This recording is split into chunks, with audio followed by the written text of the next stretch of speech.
तर लाल सलाम दोस्तो, भगवान नाईक. बघा मी कलेक्टर ऑफिसच्या गेट जवळ आहे. हा एंट्रन्स आहे.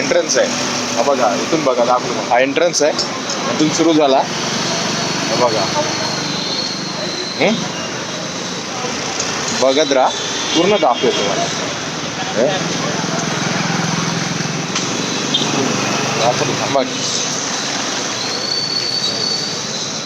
त्यांना देश बदलायचा आहे म्हणे.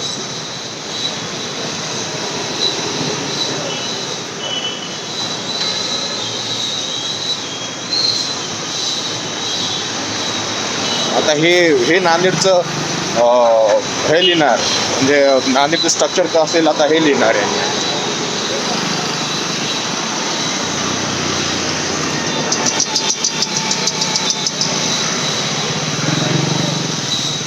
वेगवेगळे आंदोलन चालू आहेत, सगळे लेफ्ट पार्टीचे आहेत.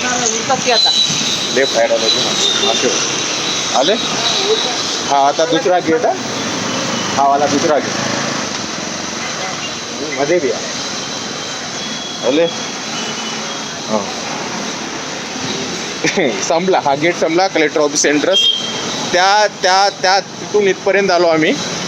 मला कचरा टाकायचा आहे, साधी डस्टबिन नाही आहे. कुठे फेकायचं? रस्त्यावर फेकायचं. आता पाहू ना आता काय करतात ते. स्वतःला लय शहाणे समजतात ते. बघू, IAS झालेत म्हणे.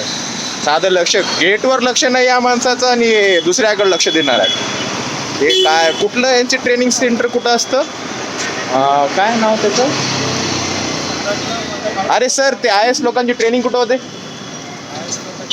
नाही ट्रेनिंग सगळे पास झालेले. दिल्ली नाही, ते कुठलं तरी एक गाव आहे ना, बडोद्यात नाही त्यांचं.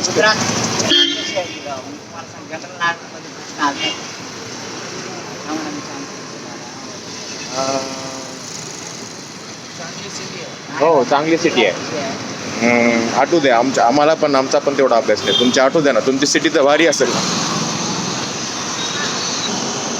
तर यांची ट्रेनिंग IAS लोकांची मसुरी इथे होते, सगळ्या लोकांची. त्यांना साधा डस्टबिन कुठं ठेवायचं, कलेक्टर ऑफिस कुठं माहीत नसेल, ह्या गोष्टी लक्ष देत नसतील तर कलेक्टर होण्याचं काय गरज आहे कलेक्टरची आपल्या शहरांना? असंच चालू द्या ना राजेशाही.